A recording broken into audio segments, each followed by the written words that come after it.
सो जितना welcome back for the second session. हम basically first aid की बात कर रहे हैं, जो कि एक मेडिकल इमरजेंसी की सिचुएशन में जो फर्स्ट आपका रिस्पांस होता है at the time of need, at the time of emergency, और जहाँ पे आपको जो मेजर मेडिकल सपोर्ट चाहिए होती है उससे पहले इस किस्म की इनिशियल और इमीडिएट मेडिकल इमरजेंसी हो सकती है, जिसको आप फर्स्ट एड के थ्रू कंट्रोल कर सकते हैं। उसमें हमने बात की, जो पिछला हमारा सेशन था उसमें हमने फर्स्ट एड को भी डिफाइन किया, और दूसरी जो मेन हमें प्रॉब्लम फेस करनी पड़ती है in case of any accident, that is इस आपकी जो ये हार्ट बीट होती है ये रुक जाती है, आपकी जो ब्रीदिंग होती है, सांस का जो मामला होता है, इसमें प्रॉब्लम आ जाती है, और आपकी जो हार्ट की जो बीट है उसके अंदर वेरिएशन आ जाती है।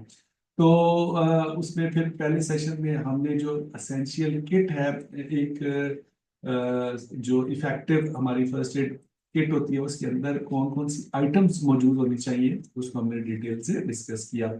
अब हम जो, और इसके अलावा फर्स्ट एड की जो टेक्निक्स हैं तीन, अमूमी तौर पे जो हमारी ऑर्गेनाइजेशनल सेटअप के अंदर यूज होती हैं, जिसमें एक को कहते हैं ABC टेक्निक, दूसरी को कहते हैं 3Bs टेक्निक, और तीसरी को कहते हैं ABCD टेक्निक। उसको भी मैंने ब्रीफली एक्सप्लेन किया अपनी फर्स्ट सेशन के अंदर। तो जब हम बात करते हैं इमरजेंसी रिस्पांस प्रोवाइड करने की थ्रू फर्स्ट एड, तो उसमें जो CPR है, कार्डियो पल्मोनरी रेसिसिटेशन, ये क्या है इसको डिटेल से हम डिस्कस करते हैं।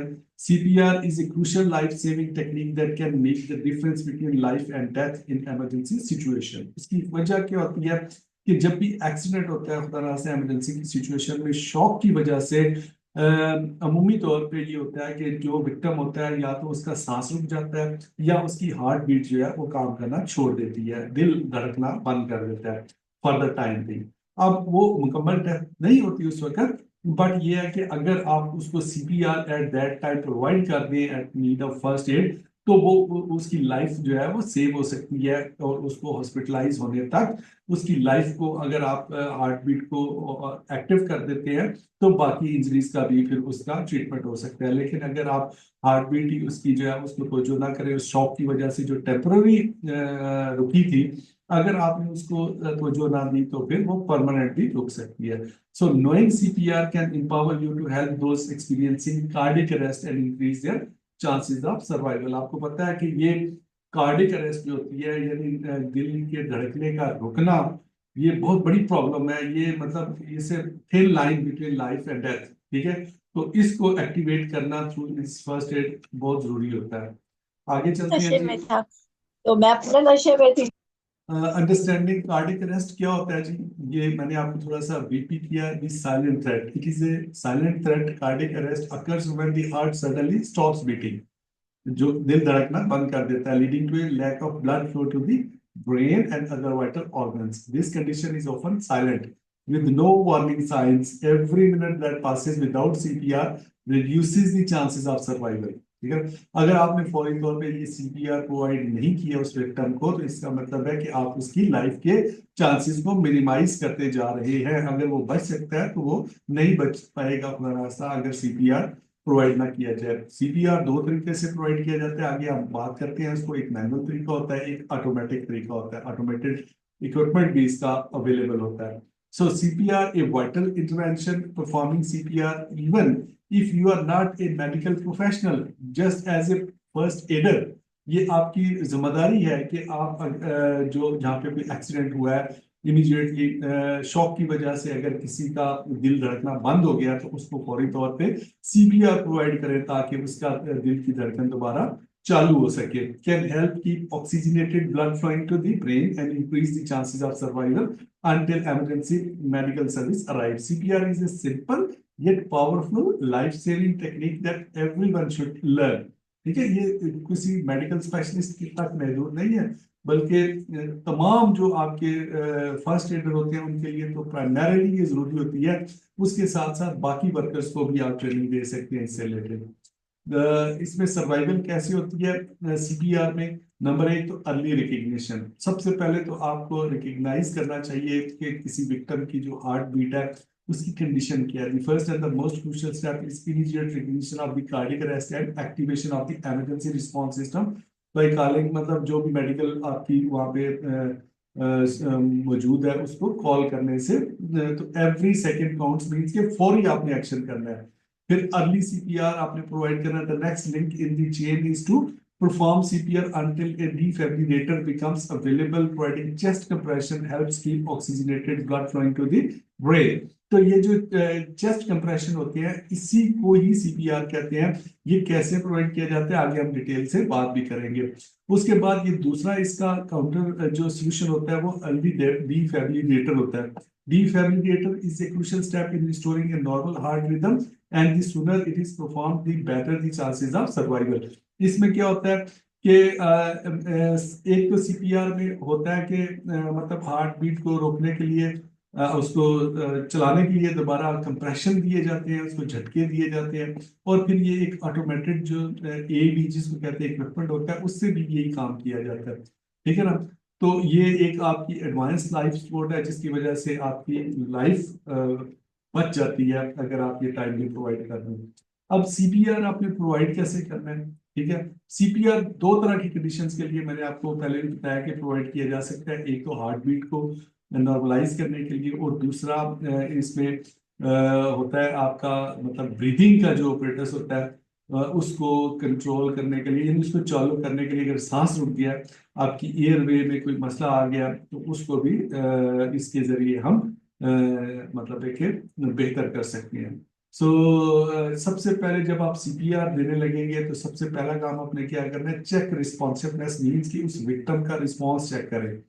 Gently shake the person and shout, मतलब उसको शेक करें और उससे पूछे are you okay.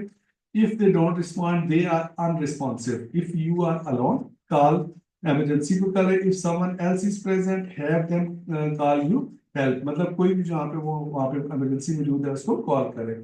Start chest compression, ठीक है, मतलब है कि अगर बंदा आपका रिस्पॉन्स नहीं कर रहा जो भी विक्टिम है, तो इसका मतलब है कि उसको इमरजेंसी फर्स्ट एड की जरूरत है। ठीक है, तो आप इन द मीनवाइल इमरजेंसी को जो मेडिकल सर्विस है उसको भी फोन कर दें, उसको भी इन्फॉर्म कर दें, और साथ उसको कंप्रेशन देने स्टार्ट कर दें। Place the heel of one hand on the centre of the person chest, ठीक है, जिस तरह आप पिक्चर में देख रहे हैं, अपना हाथ उसके एक पूरा जो पंजा है उसके बॉडी के चेस्ट के ऊपर रखें, और दूसरा हाथ उससे मजबूती से पकड़ें।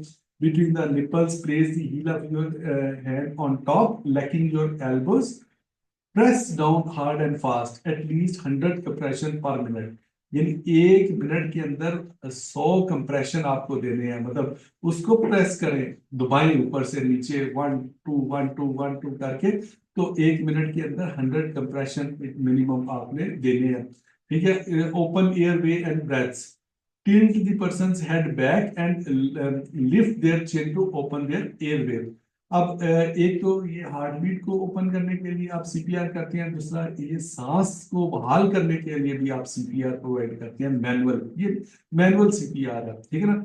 उस अगर आपने सांस को बहाल करना है तो उसके लिए क्या टेक्निक यूज करनी है, tilt the person's head back, मतलब उसका सर उठा ले, ठीक है ना, और अपनी जो बैक है उसके ऊपर उसको मतलब डाल ले। Open airway if comfortable, given 2 rescue breaths, but compression only CPR is effected and recommended if you are uncomfortable with the breaths. मतलब है कि उसमें भी आपने उसको यही कंप्रेशन देने हैं, चेस्ट कंप्रेशन जिसको कहते हैं, ठीक है, ताकि उसके सांस की जो नाली है उसके अंदर अगर कोई रुकावट है तो वो क्लियर हो जाए। शॉक की वजह से अगर कोई उसमें ऑब्स्टिकल पैदा या कोई बैरियर पैदा हुआ तो क्लियर हो जाए और उसका सांस बहाल हो जाए। ठीक है ना? ये उसी सूरत में कि अगर सांस ना चल रहा हो, ये आपने इसको नोटिस करना बहुत जरूरी है। तो repeat and continue cycle of 30 compressions and 2 breaths until help arrive and aid is available। if an aid is available, follow the instruction on the device। ठीक है, अब एईडी क्या है? एईडी एक इस सारे का एक ऑटोमेटिक सॉल्यूशन है, ये सीपीआर का। ठीक है, उसके जरिए हम ऑटोमेटिक तरीके से कंप्रेशन दे सकते हैं। ठीक है, आगे हम उसकी बात भी कर लेते हैं एईडी की।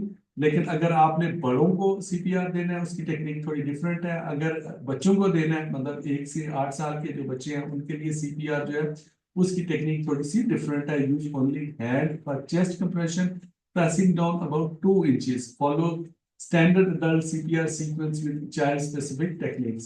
अगर बहुत छोटा बच्चा है मतलब अंडर 1 years है तो उसके लिए use 2 fingers for chest compression, pressing down about 1.5 inches. Deliver gentle breaths to make the chest rise. Following a modified infant CPR approach. अब देखिए ये थ्योरेटिकली तो आपको अंदाजा हो रहा है, पता चल रहा है कि ये कंप्रेशन किस तरह देने हैं और एईडी क्या है, सीपीआर क्या है, बट इसको प्रैक्टिस करना बहुत जरूरी होता है।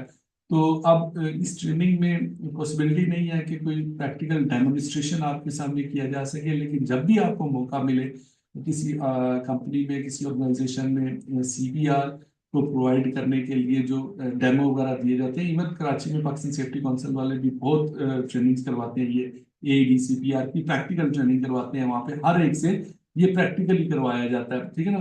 तो उसमें जरूर पार्टिसिपेट करें, या कहीं पे भी आपकी कंपनी में इधर उधर अगर इस तरह की ट्रेनिंग चल रही है तो उसमें प्रैक्टिकली ये जरूर करें आप उनके साथ मिलकर, क्योंकि एक चीज का जानना एक और चीज होती है और उसको प्रैक्टिकली परफॉर्म करना दूसरी चीज होती है। उसके उसमें जब आप प्रैक्टिकली जिस तरह आप फायर सेफ्टी में सिलेंडर को यूज करने का तरीका तभी अच्छी तरीके से अंडरस्टैंड कर सकते हैं जब प्रैक्टिकली आप उसको एक दफा परफॉर्म करें।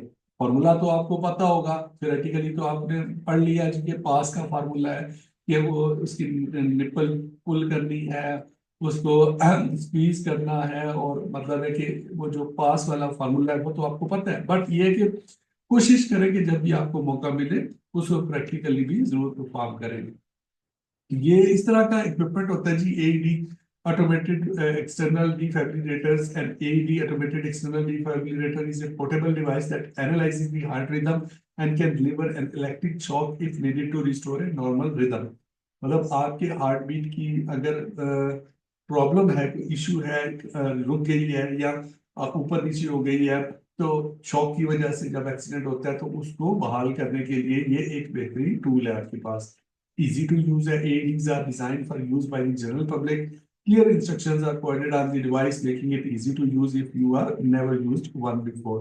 Increase survival rate. ये बड़ी बड़ी यूजफुल चीज है ये जो AED है, ऑटोमेटेड AED जो है। Increased survival rate when used promptly and properly, and AED can dramatically increase the chances of survival for someone experiencing cardiac arrest. It is vital tool in the chain of survival. ठीक है जी, आगे चलते हैं। Common myths about CPR. CPR के बारे में कुछ गलतफहमियां हैं लोगों के जहनों में। क्या है मसलन? एक, you need to be a medical professional. कुछ लोग कहते हैं जी कि आपको, आप डर जाते हैं वो इक्विपमेंट देख के और आप मतलब उसको सीखना नहीं चाहते। क्यों? इसकी वजह आप सोचते हैं कि यार ये कोई पता नहीं कोई स्पेशलाइज्ड इक्विपमेंट है जो सिर्फ मेडिकल के लोगों के लिए। No, this is not true. वो मिथ है खाली, मतलब है वो फैलाई हुई बात है। हकीकत ये है कि एनीवन कैन यूज इट, ठीक है। दूसरी मिथ ये है कि सीपीआर इज डेंजरस, ये बहुत खतरनाक कोई चीज है, इससे बंदे की हार्ट बीट बिल्कुल ही रुक सकती है। ऐसा नहीं है, ये भी एक मिथ है। सीपीआर एक इफेक्टिव चीज है, फौरी तौर पे आपकी हार्ट बीट को बहाल करके जिंदगी को वापस ले आती है। You can only, myth number 3 के, you can only perform CPR on someone you know. ये क्या बात हुई? ये भी लोगों ने फैलाई हुई बातें हैं जी कि सिर्फ आप उसके ऊपर सीपीआर का यूज करें जिनको आप जानते हैं। जो अननोन है, कोई अचानक आप इंजरी हो गई है आपके सामने, आप उस बंदे को जानते नहीं है, तो आप उसके ऊपर सीपीआर एईडी इस्तेमाल ना करें इस वजह से कि यार कहीं गलत हो गया तो बंदा मर गया तो मेरे जिम्मे लग जाएगा। ऐसी सोच नहीं होनी चाहिए। जब प्रोफेशनल ड्यूटी आपने करनी है तो फिर इसमें ये जो मिथ्स हैं, ये जो फैलाई हुई बातें हैं, इनको यकीन नहीं करना। The importance of the CPR training, obviously मतलब पूरी फर्स्ट एड की ट्रेनिंग की ही बहुत ज्यादा इंपॉर्टेंस है, और उसमें खास कर ये जो सीपीआर है इसकी ट्रेनिंग की नीड तो हाई एंडेड रिक्वायर्ड होती है। आपको कॉन्फिडेंस देती है, सर्वाइवल चांस इंक्रीज कर देती है, और पीस ऑफ माइंड भी होता है। ऑब्वियसली जब आप किसी की जिंदगी को बहाल करते हैं दोबारा, एक बंदा खुदा रास्ता कहीं माइनर का भी, बास का लोग वीक होते हैं ना, उनका दिल कमजोर होता है, जरा छोटा सा भी झटका लगे, बस में चलते चलते कोई ज्यादा तेज तेज ब्रेक लगा दिया ड्राइवर ने, तो वो शौक से जो है ना बेहोश हो जाते हैं, ठीक है ना। खवातीन में ये बच्चों में ये मामला बहुत होते हैं, या अर्ली एल्डरली एज के लोगों में। तो अब वो अगर खुदा ना खास्ता एकदम बेहोश हो गए हैं, तो आप सबसे पहले उनकी हार्ट बीट को एनालाइज करें, ठीक है। उनके सांस को एनालाइज करें, ब्रीदिंग को, और अगर इस तरह की मतलब सिचुएशन है कि वहाँ पे आपको सीपीआर प्रोवाइड करना है, तो मैनुअल तरीके से भी आप कर सकते हैं। जरूरी नहीं है कि आप उस मशीन का इंतजार करें, एईडी का।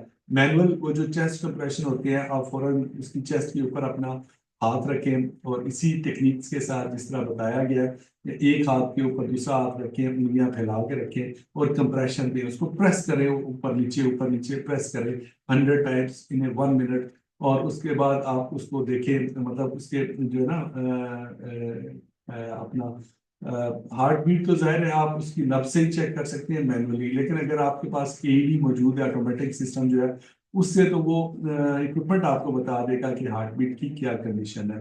तो ये बड़ी इंपॉर्टेंट चीज है, उसको लाजमी करना चाहिए। इसके अलावा मतलब आप अपने हार्ट की जो है उसको मतलब है कि हिफाजत भी करें, ठीक है।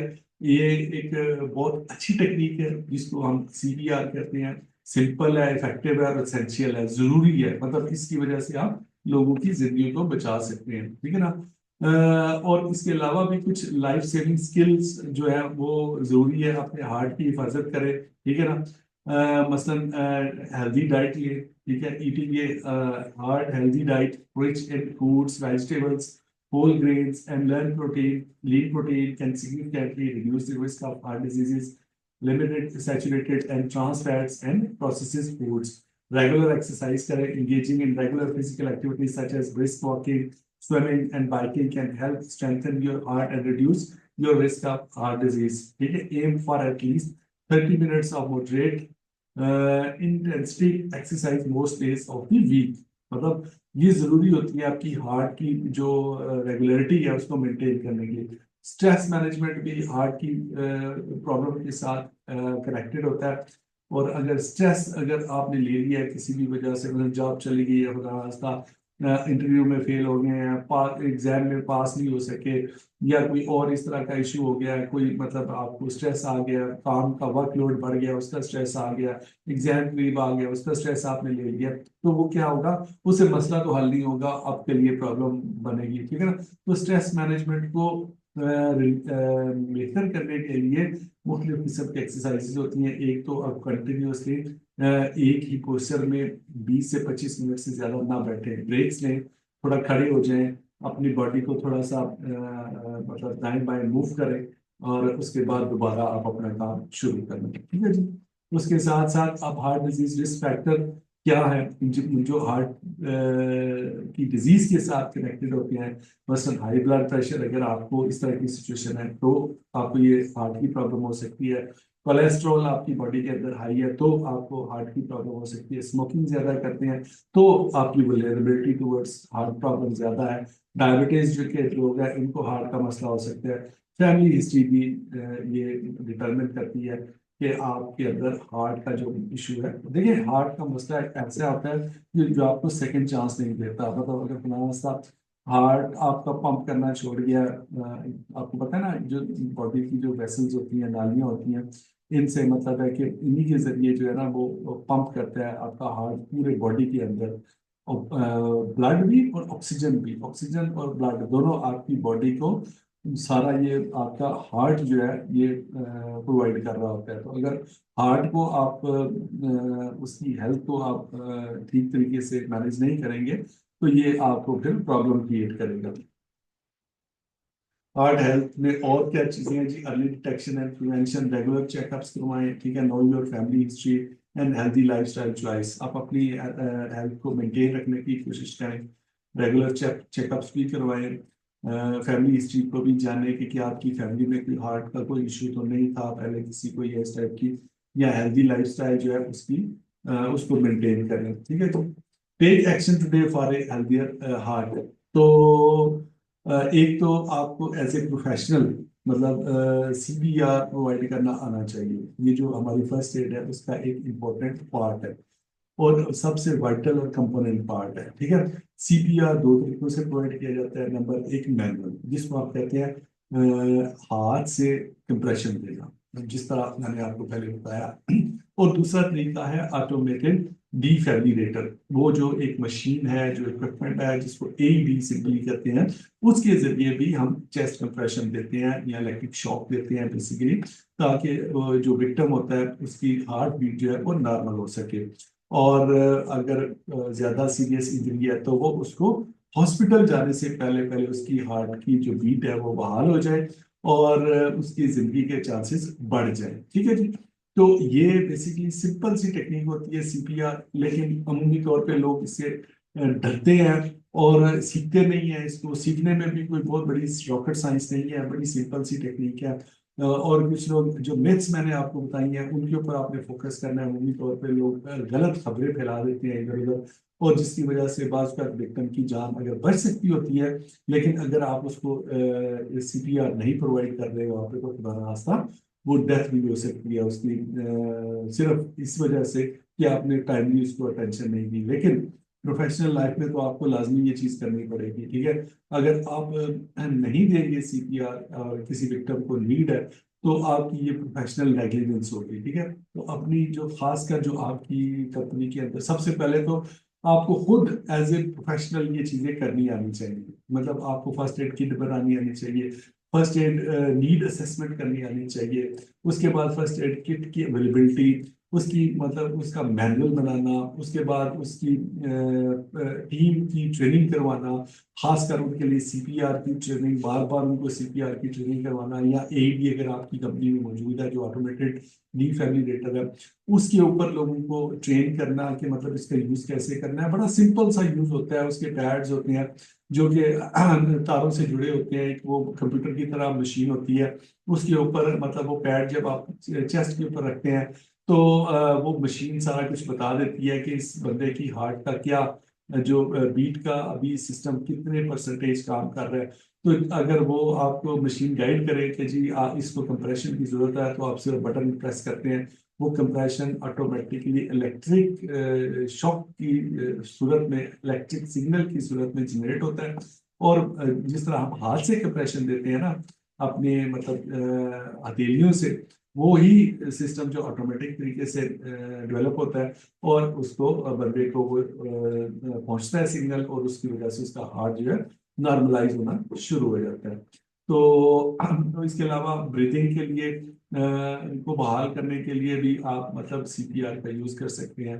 और उसके लिए मतलब अगर कहीं सांस रुक गया किसी का, तो फौरी तौर पे उसको आप CPR प्रोवाइड करके उसकी ब्रीदिंग को एक्टिवेट कर सकते हैं। तो इस तरह ये लाइफ सेविंग प्रोसेस आप परफॉर्म कर सकते हैं। जी हैदर अली, आप मौजूद हैं? कोई क्वेश्चन है आपका यहाँ तक? क्योंकि हमारा सेकंड सेशन कंप्लीट हो गया। अगर कोई क्वेश्चन है तो काइंडली पूछ लें ताकि मैं उसको एड्रेस कर लूँ, नहीं तो फिर हम 5 मिनट की ब्रेक करते हैं और उसके बाद हमारा जो थर्ड और लास्ट सेशन है उसको कंप्लीट करते हैं। जी हैदर अली, अगर आप No, no, sir. It's going well, clear sir. हैं? It's going well. Okay okay, thank you, that's great. चलें फिर इसको हम स्टॉप कर लेते हैं इस सेशन को। 5 मिनट की आप ब्रेक ले लें, उसके बाद फिर दोबारा ज्वाइन कर लें और फिर इंशाल्लाह हम लास्ट सेशन अपना कंप्लीट करते हैं। ठीक है, thank you. Okay, sir. Okay, okay. Jazakallah.